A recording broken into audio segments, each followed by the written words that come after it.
welcome back to my channel. I'm Erin, and this is Diary of a Diva Boss. About to go into some, I don't know, superhero theme, and then I couldn't figure out which one I wanted to do. So that's just what happened. Today's topic is follow through. And the reason today's topic is follow through is because I need to tell myself to follow through on a few things that I have been working on.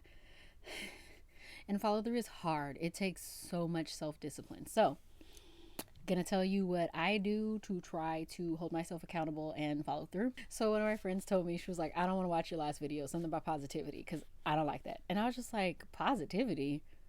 I'm not an optimist. I'm not an optimist. And maybe I come off as that, but honestly, I'm just telling you what I do. I consider myself a realist. I'm not exactly a pessimist, but I typically do plan for the worst because Murphy's Law.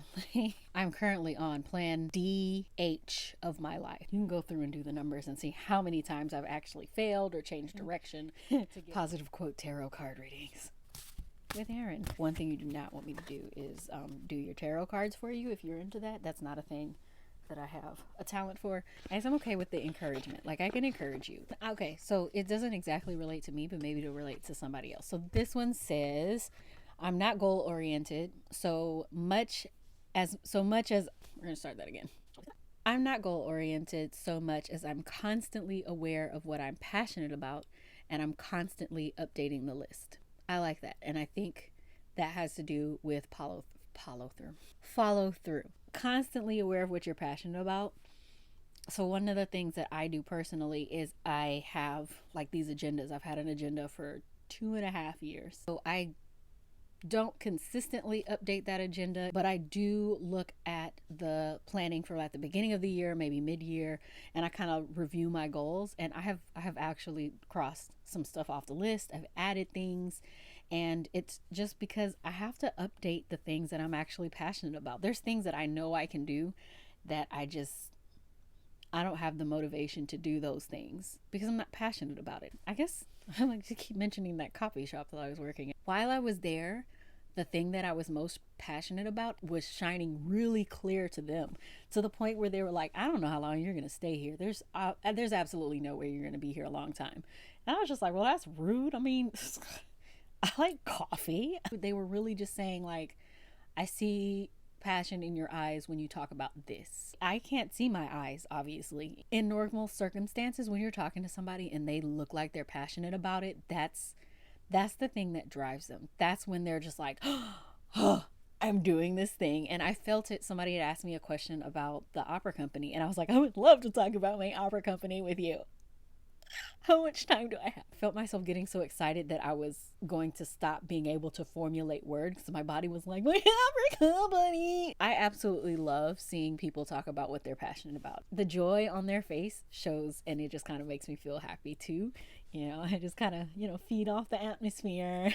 And then I can tell people when they don't like what they're talking about. It makes me angry too. I'm just like, I'm mad with you. How dare they? How very dare them? The things I think you have to remember when you are talking about your things you're passionate about and trying to motivate yourself is, why are you passionate about that thing? What is your why? Sounds like a funny sentence. And so I'll tell you my why.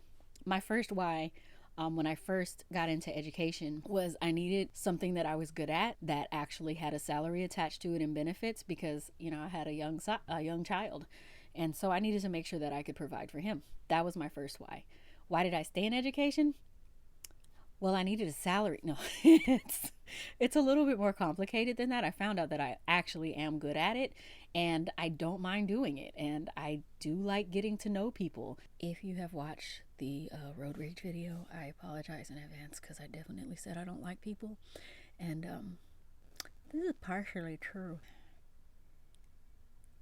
Follow through. If you don't write it down, sometimes it just goes. It seems like everything comes to you and then you're just like, oh, I was supposed to be doing that. But keeping up with that via writing, even if it's not as consistent as you would like it to be, maybe once a month, at the beginning of the month, you write down the things you want to do. At the end of the month, go back and look at those things. Did you do it? Did you do it? And that'll determine whether or not you need to write more and you need to plan more. Anything that requires motivation, takes time. There's a saying that's like 21 days makes something a habit. So if you want to do something, you have to force yourself to do whatever it is for 21 days, and then it becomes a habit and you won't have to force yourself anymore. So what do I have to remember?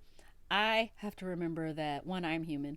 Two, I have goals. Three, nobody can help me reach those goals if I don't try to reach those goals. So if you're not goal oriented, you're like process oriented, or whether it's like a lifestyle change, like going gluten free, like I did, it takes constant motivation. I am not motivated to be gluten free. Well, actually, I am, because I get sick if I eat bread. So I have to not eat it.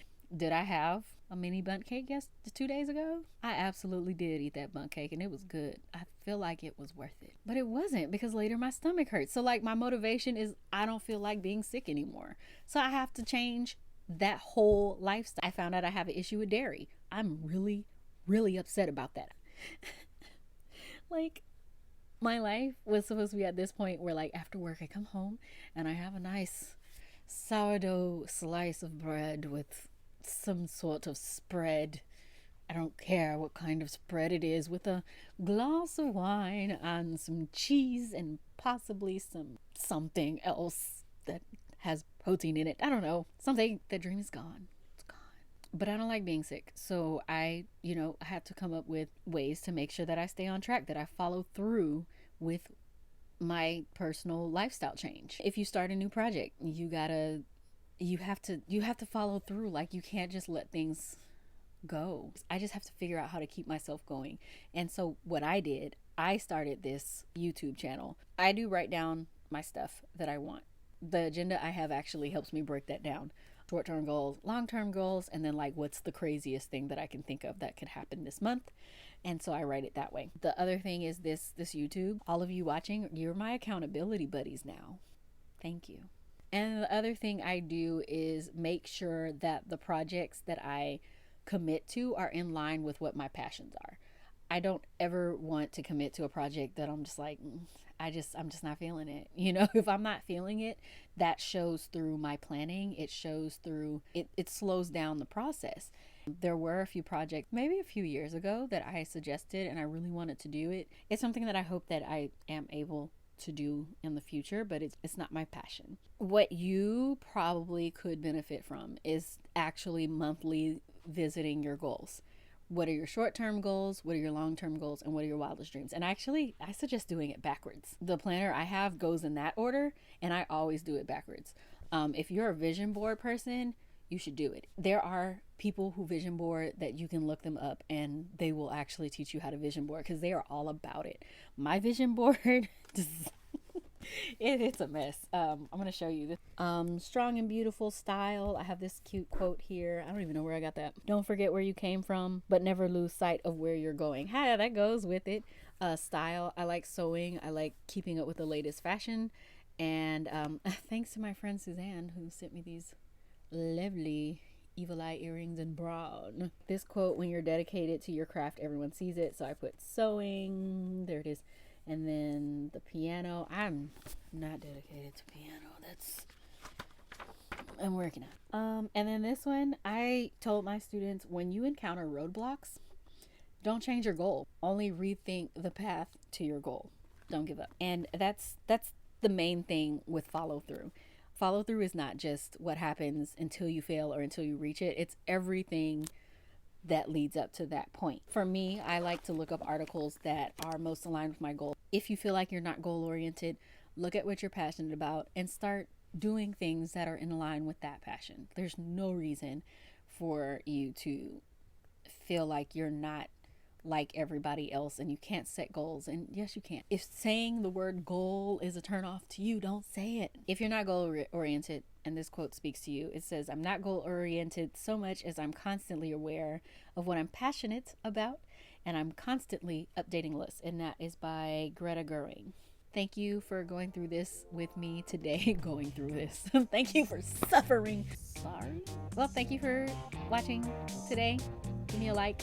Subscribe if you like this content. Give me a comment. And I'll see you next time. Bye.